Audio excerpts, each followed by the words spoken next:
But we begin with President Biden's visit to Maui, nearly 2 weeks after those historic and devastating wildfires that ripped through the town of Lahaina, killed 114 people, hundreds more missing. The president stuck around on the scorched island for just about 6 hours. And the visit came in the middle of his luxurious vacation at a billionaire's Lake Tahoe mansion. That was his second vacation in a month. Nearly 40% of his presidency spent on vacation.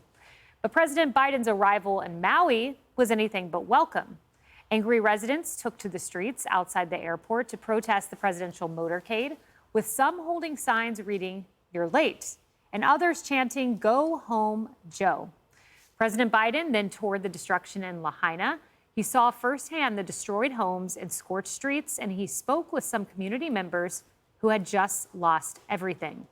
But just moments later, the president took to the podium, and listen to this. He compared the deadliest wildfire in U.S. history to a kitchen fire in Delaware. I don't want to compare difficulties, but we have a little sense, Jill and I, what it's like to lose a home. Years ago, now 15 years ago, I was in Washington doing Meet the Press. It was a sunny Sunday, and lightning struck at home on a little lake. It's outside of our home, not a lake, a big pond, and hit a wire and came up underneath our home into the heating ducts, the air conditioning duct.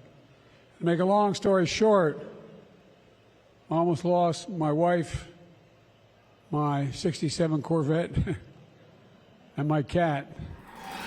You know, Harris, it doesn't take much to realize there's no comparison here.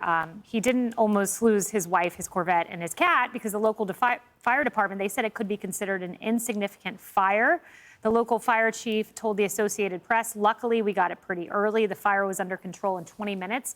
I'm not sure the people of Lahaina could say the same with hundreds missing. Well, and I read at one point they told them to vent the windows, so, you know, that would help the process, and that it was completely contained to the kitchen. So thank the good Lord for that. But I mean, we are looking at a pathological narcissist at this point. Like, no one thinks that anything about what he went through in that incident with a small kitchen fire is anything like the inferno conditions that literally incinerated people on the island of Maui.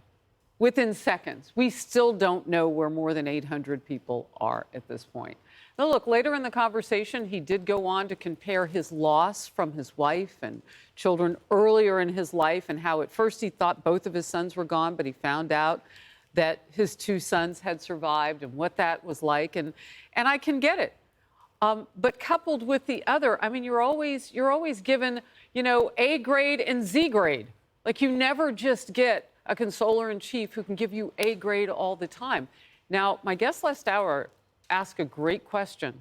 Why didn't he pick up Obama, who was born on the island in the state of Hawaii, and they both could have gone on Air Force One? I just don't think he's thinking these things through.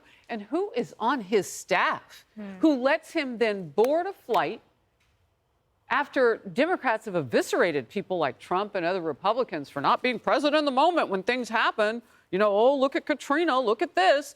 Let him board a flight to go back to an $18 million mansion of a donor in Lake Tahoe. I mean, he's not just the only one. He's surrounded by a group of the world's only living heart donors. Yeah, no, you're right. I mean, my takeaway from this moment was his proclivity to exaggerate and his lack of empathy. And on the subject of exaggeration, let's take a walk down memory lane. I was sort of raised in the Puerto Rican community at home. I remember spending time at the, going to the Tree of Life Synagogue, speaking with the. I used to tell Frank Church this. I got my first job offer where I wanted, my wife, deceased wife, and I wanted to move to Idaho because we think, not a joke, it's such a beautiful, beautiful state. And I interviewed for a job at Boise Cascade. I did not walk in the shoes of generations of students who walked these grounds, but I walked other grounds because I'm so damn old I was there as well. Seems like yesterday, the first time I got arrested. Anyway. I was appointed to the academy in 1965 by a senator who I was running against in 1972. Never planned it that way. I wasn't old enough to be sworn in. I was only 29 years old when I was running. He was a fine man. His name was J. Caleb Boggs. I didn't come to the academy because I wanted to be a football star. I mean, the New York Post fact-checked this. Puerto Rican community, there were only 2,000 Puerto Ricans in Delaware at the time. No evidence he was ever arrested. No evidence he ever visited Tree of Life Synagogue. As for that job at the lumber company, representatives said it was news to them. And as for that military appointment, failed to turn up evidence. The White House has a hard job, Kevin. Well, listen, you know, my heart breaks for all these victims. It was important for the president to go. I think the timing, you can talk about the timing issue and things like that. But I think to Harris's point, this president is best when he is consoling. And when he sticks to the conversation about losing his wife and his daughter in that tragic accident. I said he's not at his best because he can't do that. But I think when he focuses one story on, out of an entire 5-hour visit is an embarrassment. These people are really suffering. They are absolutely suffering. And I think he was trying to console them to the best that he could. And when he talks about, he's got to do better. Losing his son, when he talks about losing his first wife, I think that resonates with people. And that's what Joe Biden has been known for over the last 50 years. When he talks about losing his son, it did not resonate at all with this Gold Star mom. Watch. Myself and the other families of our 13 were waiting for the plane arrival to the United States. When Joe Biden, our elected president, entered the room, when he approached me, his words to me were, my wife Jill and I know how you feel. We lost our son as well and brought him home in a flag-draped coffin. My heart started beating faster, and I started shaking, knowing that their son died from cancer and they were able to be by his side. Also wondering how someone could honestly, be so heartless to say he knew how I felt a little over 24 hours and learning of my son's death.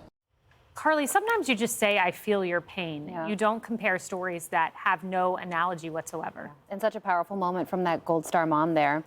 You know, I want to focus on President Biden just a little bit because I think the people on Maui deserve a lot more attention. And that's really the issue here is they're just not getting enough. If this fire ripped through a town on Long Island and New Yorkers were forced to get in their cars and drive to the beach and jump into the Atlantic Ocean to save their lives, it would be around-the-clock news coverage. And the president of the United States certainly wouldn't dip into the disaster zone 13 days later for just a few hours only to return to his regularly scheduled vacation. And that is what just happened. When there are an untold number of Americans and children who've died, some of them in the most horrific way possible. And like Kara said, there are still over 800 people missing, which means that there are thousands of Americans waking up every morning wondering where the love of their life is, or their mom, or their child. Why is that taking so long to figure out? And then there are also all these questions, like this official in Hawaii who may have waited 5 hours to release water. If he had released it sooner, could more lives have been saved? That's a really big story. So this is still about the people, not the president. And I think that is where he made a mistake. I understand what he's trying to do to inject himself into the story as a way of saying, I understand where you're coming from. But when it is a lesser tragedy like a kitchen fire, it just doesn't compare. And one last thing, if I could just have one moment more, because I think that this is the most attention the story will ever get, and it's still not enough. I spoke to a resident of Maui who said what he needs the most is we need to fast-track permits, clean up the area, hire a ton of architects who can start drawing up options for housing. I don't know what level of government is responsible for that, but they're saying that needs to happen now. Yeah, it does need to happen now. And you wonder how engaged the president is from that billionaire mansion in Lake Tahoe. You know, Kara, the reason the president gets away with this, because you just compare how he acted, which Carly so eloquently described, to George W. Bush, to Trump and natural disasters and the coverage they got. He gets away with it because of the media. The Washington Post, in an article that was reflective on the missteps of the president, it still went on to say this: he's uniquely adept at leading with empathy amid tragedies like this one, his long-standing image as an empathetic leader. was a rare period of public dispassion from Biden.